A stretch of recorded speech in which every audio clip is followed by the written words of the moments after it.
you been? Smash Brothers is quickly becoming a celebration of all things video games, and with the announcement of new characters coming to Smash Brothers in the form of DLC, this has sent all Smash Brothers fans into a frenzy about which character is going to be next for the game. So I've made a list and of some of my favourite characters that I'd love to see in the game.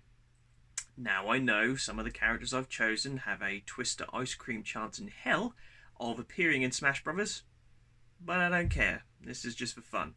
So this is Billy from Pop Culture Pause Screen. I hope you enjoyed this special mini-series of character select called Smash Wish.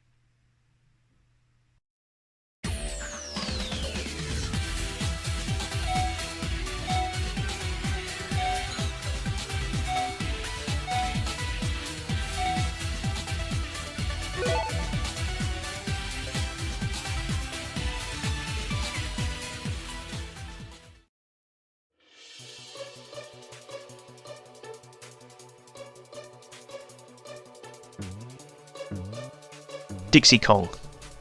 Rumoured to be next in line for a Smash appearance for several games now, Dixie Kong is the last main character of the Donkey Kong franchise to make it into Smash. Although she could quite simply be an echo fighter of Diddy, she has enough unique moves and style to be a worthy addition of the roster. First appearing in the sequel to the original Donkey Kong Country, Diddy Kong's Quest, she won fans over with her nimble platforming skill and ability to cover long distances and slower descent with her trademark helicopter ponytail jump. She later became the star of her own game in Donkey Kong Country 3, although I think it would have been much improved by simply replacing the horrible Kiddy Kong character with Donkey Kong himself. I mean, there is little difference between the two's movesets to begin with. Dixie's Double Trouble is still a solid addition to the Donkey Kong Country series, with its stunning visuals, tried and tested platforming fun. Dixie Kong would unfortunately sit out the next big game in the franchise, that was Donkey Kong 64, being replaced by her sister Tiny Kong, which again, I can't understand that decision as they both had the same moveset and Tiny Kong's shrinking ability could have been explained away with a potion or something. Thankfully, she came back to form in the outstanding Donkey Kong Country Tropical Freeze, as well as several sports and spin-off games across Nintendo's consoles. As I mentioned before, she could be an echo fighter for Diddy, but her prehensile hair, ability to glide, and superior throwing abilities would give her enough of a difference to entice players to try her out. But having the ability to change direction with the helicopter spin would give an interesting twist on the Kong's gameplay style, similar to Princess Peach or Daisy. Just imagine Diddy Kong without the jetpack and with an easier to use and flexible recovery. She also later received a bubblegum pistol in the latest Donkey Kong Country, which would give her a distracting long-range attack. As for a final Smash, the jury is still out on that one. But let's imagine for a second that she isn't an echo fighter or copy. I would really enjoy a character that uses the Donkey Kong Country animal buddies to extend their moveset further. In DKC games, it was possible to find different animals locked away in crates to aid you through the levels. How cool would it be to have Winky the Frog or Rattly the Rattlesnake to give you extra height for your jump? Or Squitter the Spider sticking people to the ground with webs, maybe Squawks dropping a few coconuts on a rival's head. Ellie the Elephant could affect enemies' recovery with her Water Squitter, similar to Mario's Flood. Or maybe the hulking Rampy the Rhino to charge down and finish off high damaged opponents at top speed.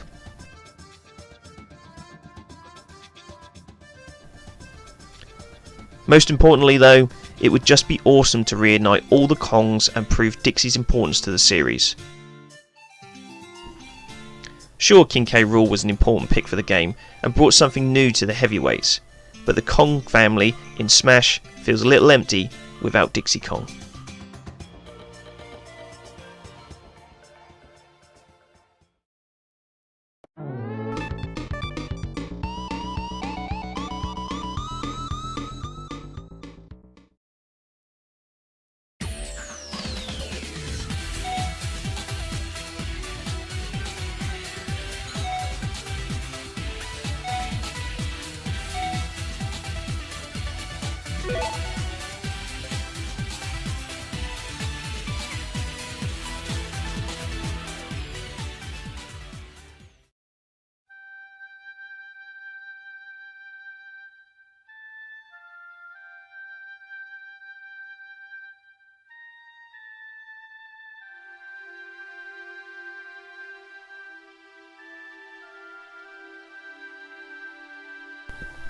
Lara Croft.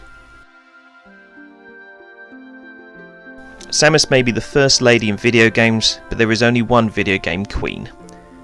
Beginning her adventures on the Sega Saturn, she blasted into people's homes in 1996 and paved the way for strong female leads in video games. Tomb Raider's popularity in the late 90s cannot be denied, as Lara and her adventures fought off stiff competition from Mario and 3D platforming genre, and is considered by many to be the face of PlayStation alongside Crash Bandicoot. Highly intelligent and athletically gifted, Lara grabbed the attention of gamers by visiting dangerous ruins in real-life locations around the world, keeping everyone hooked with her memorable British accent, changing the formula on what a video game could be. Where some video game mascots like Sonic struggled to make the transition into 3D gaming, Lara championed the shift in style, making older games look childish and tired, causing many players for the first time to stop and admire the graphics, in what was considered back then groundbreaking level design and presentation. At time of recording, Lara has had 12 main video game releases, 3 movies, several comics, spin-off games and countless merchandise. And with a new movie just announced, she shows no sign of slowing down. It cannot be questioned just how much of an impact Lara Croft had on the world, and as a result the impact she had on the media of video games, building it into a multi-billion pound industry it is today.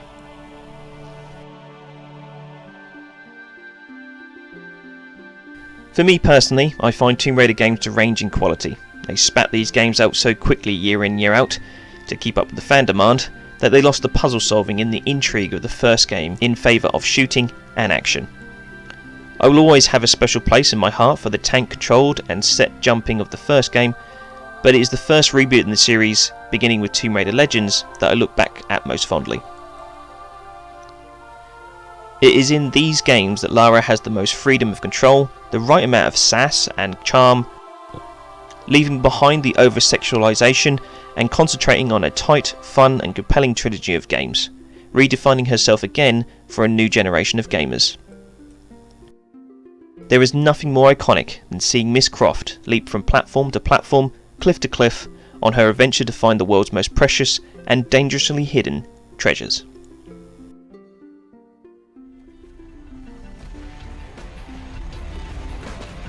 Alistair, meet Tuanak. She's a lovely pre-Incan civilization, currently in ruins. Delighted.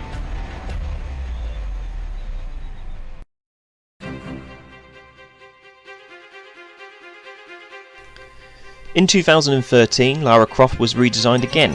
Like the James Bond of the video games world, new actresses and directors have their own personal take on Lara's world, and this time breathed in an even more realistic spin on the franchise. One thing that Lara always hinted at was the infectious girl next door personality, but this new franchise also added a sense of vulnerability to the character. Being set in her early years before the tomb raiding, this take on the character won many fans over and would be cool to see in Smash. But much like Solid Snake, I feel it would be the 90s blue top and combat short wearing Lara that would be the most suited for the game. Not that she couldn't borrow one or two of modern Lara's moves, of course. In the games, Lara is incredibly resourceful, using her surroundings to her advantage and to solve puzzles. Finding and utilising tools, she would be great to get items off the ground quickly in Smash Bros, or using her climbing hook for attacks and to latch onto platforms when recovering. Incredibly athletic, she could be springing around the battlefield with her amazingly high jumping ability and flips, use her grapple cable to get back on top of ledges or pull enemies in, or maybe even relieve them of their yet to be used items. Her trademark twin pistols would of course be her go-to, but Lara is also known for arming herself with shotguns, Uzis, grenade launchers, magnums and machine guns. You should be getting a Solid Snake mixed with Zero Suit Samus mashup here, and doesn't that sound awesome?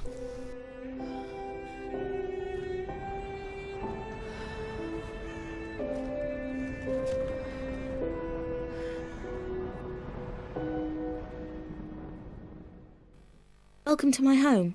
I'll take you on a guided tour. I think what would be a cool stage would be Croft Manor. Often used as a training stage to get used to Lara's jumping and controls, this would give a very different level from the usual floating islands.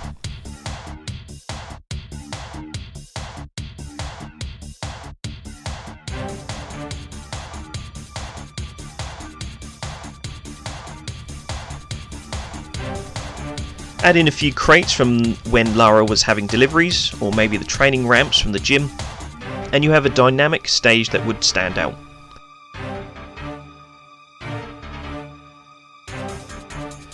You could even put a spin on things and add the burning mansion from Tomb Raider Underworld.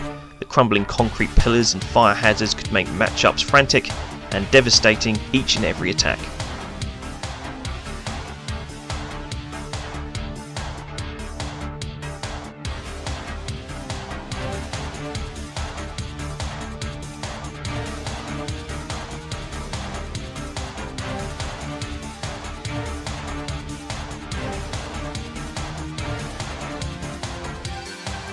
In closing, Lara Croft is one of the most recognisable and important characters in video game history, and that's why she needs to be in Smash. Her mix of gymnastics and gunplay would make an interesting character to play and master. She would bring another powerful female character to the roster, as well as stamp her recognition among the video game greats.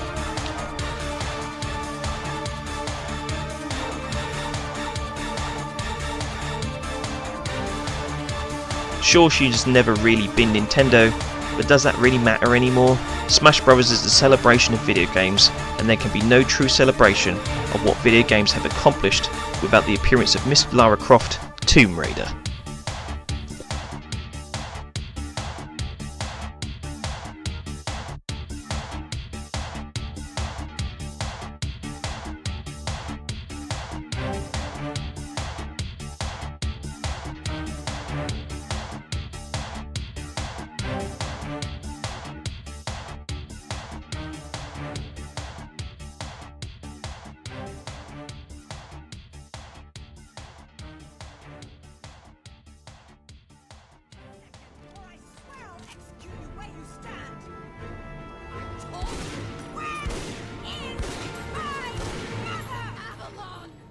She's not dead!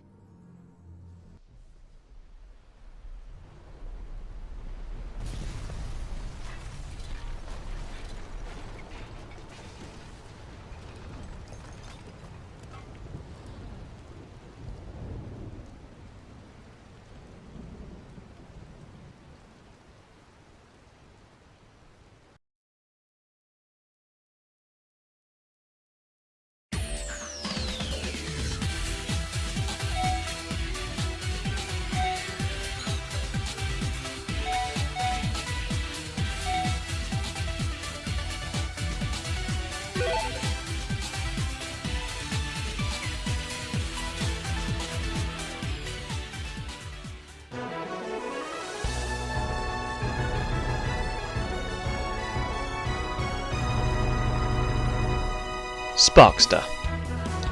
There are characters who can be chosen on their impact on the gaming community, characters that are chosen on popularity, or maybe just obscurity, but I think there is room in Smash Bros for characters for no other reason than just how fun they would be to play as. Sparkster is a mascot of Konami before they left him behind for success in Metal Gear and Silent Hill. However, I remember fondly the Rocket Knight's adventures and how this little overpowered possum stormed through armies, destroyed giant bosses, and left a lifelong impression on me with its amazing soundtrack and outstanding visuals, as he blasted around levels that were varied in gameplay, styles, and locations. But it was the blistering pace of having a jetpack strapped to your back that made it an exciting game to get the grips with. At first it was uncontrollable. You bounce off walls, struggle to go in the direction you want, wrestle with the controls, but then it starts to happen.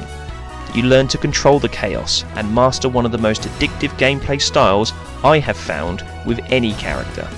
Sparkster can use the jetpack from standing after a jump to bounce off a wall or tackle enemies like a spear. This would be perfect for an up-B attack or a recovery to a stage. What would be a knight without his trusty blade? Sparkster's sword could rival Link's. Slashing out, he releases a swirling laser several meters in front of him. With a power-up, Sparkster can also surround his blade in fire for extra damage. Releasing Sparkster's jetpack with no direction chosen turns him into a cyclone. Slashing out with his sword and spinning on the spot, cutting anything around him in a 360 attack.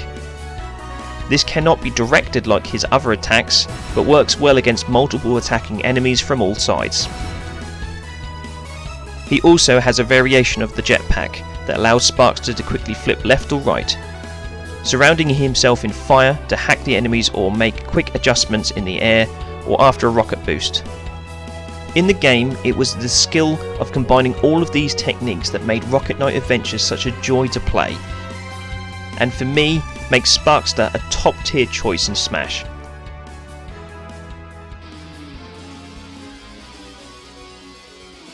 Sparkster also did have a rival. The purple armour of Axel gear often blurred across the sky, clashing swords with Sparkster and stealing the princess with a gleam in his eye. Having slight variations on Sparkster's moveset and a sick-ass dropkick, he would make an awesome Echo Fighter, but now I'm just being greedy. A colour variant would be welcome enough, I suppose. Quick, sudden, well-equipped and versatile. This is why both Axel and Sparkster will be so much fun in Smash.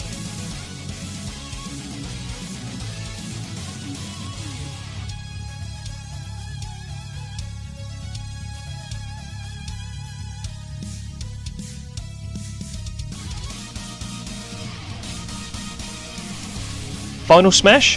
How about a freaking mech? Both Sparkster and Axel have boxing mechs that they can call upon to hit those multi-hit KOs. Although Axel's win-loss record in these things far outweighs Sparkster, I mean sometimes you only win against Axel if he's feeling generous, he's a monster in that thing.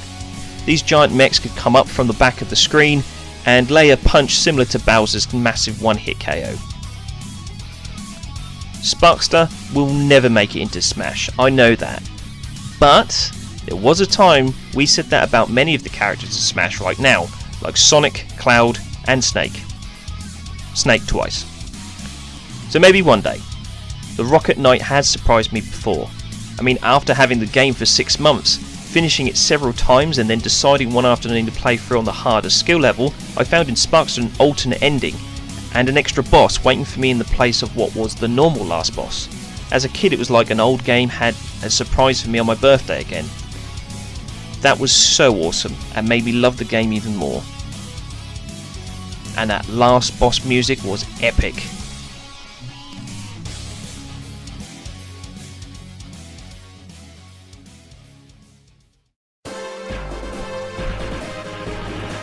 Stranger choices have received that infamous letter to the roster.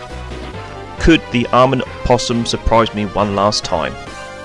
There are many more recognisable or perhaps deserving characters to make it into Smash Bros. Ultimate, but for me, few would be more enjoyable to play as than the Rocket Knight Sparkster.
Ryu Hayabusa.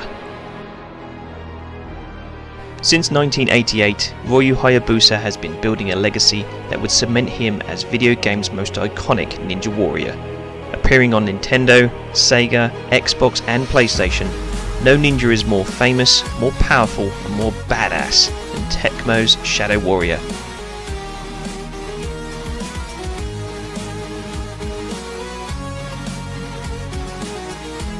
His huge array of weapons and abilities would make him a perfect choice for Smash Bros. Ultimate.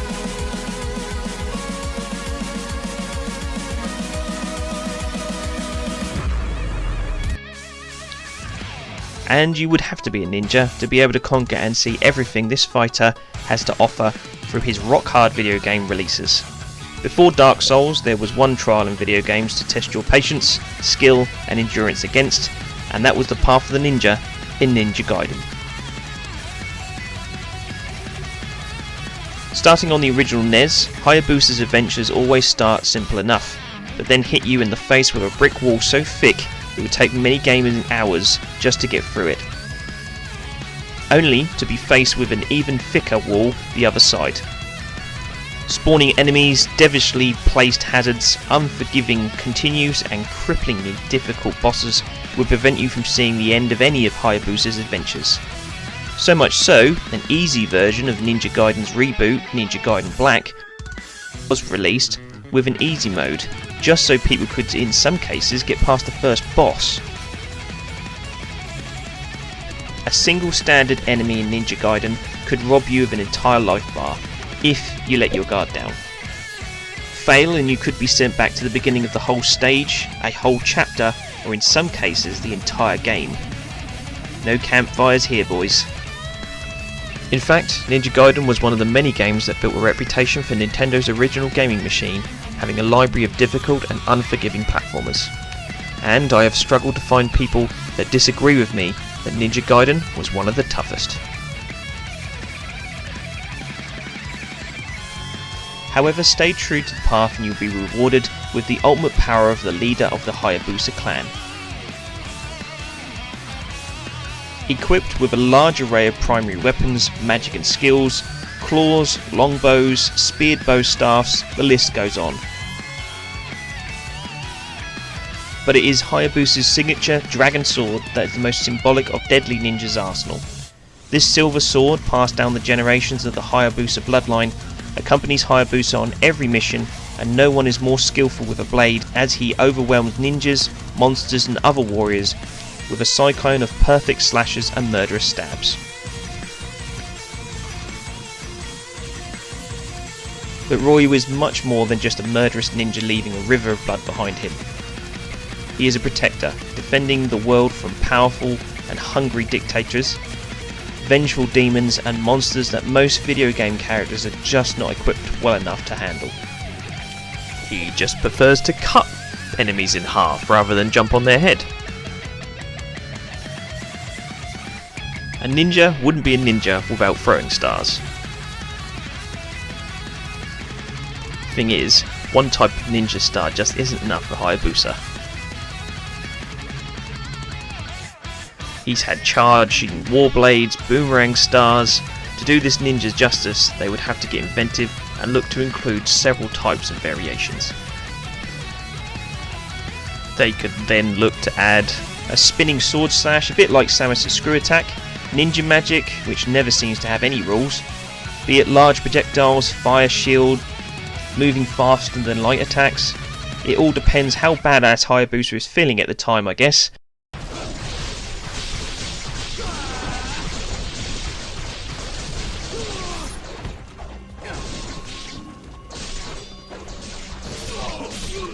Which is pretty badass most of the time. With such power, speed and skill in one character, it is less about what moves he would have in Smash and more about what moves they would leave out.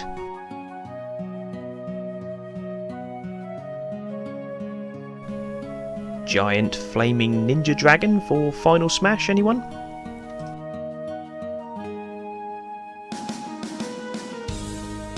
Wall jumps and running along vertical surfaces, flipping up impossible to climb platforms. Being in a platform style fighter would be no problem for the ninja.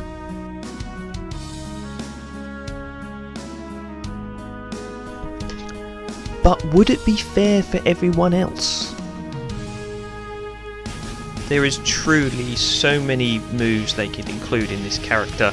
They'll be spoilt for choice, and I know that Sakurai would have so much fun trying to put all this together in one character. Making ninja clones, utilising the power of wind with the Hayabusa drop, even turning invisible. I have barely scratched the surface of this deadly assassin's arsenal.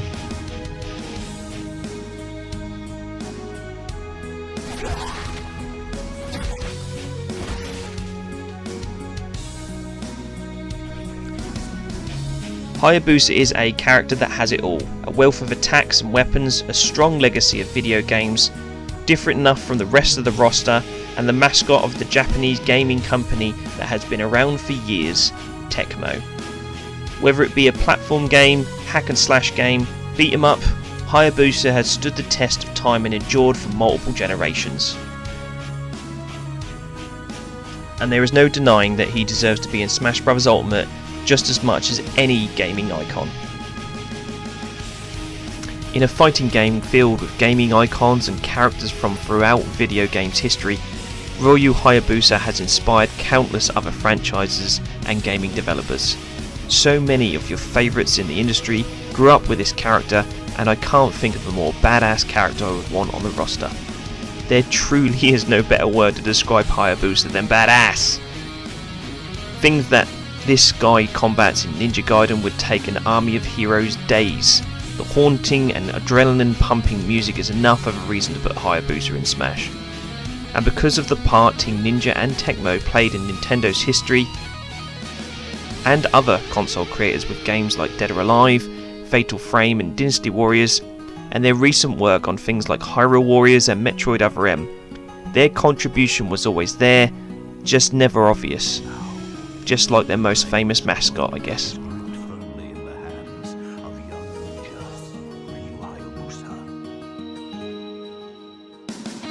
So it is high time to acknowledge this Shadow Warrior, a one-man army that has fought some of gaming's biggest challenges for the best part of 3 decades. And when others said it's just too difficult for one guy, there is a single ninja who has proven time and time again that so long as you have the skill, one guy is all you need. And his name is Ryu Hayabusa.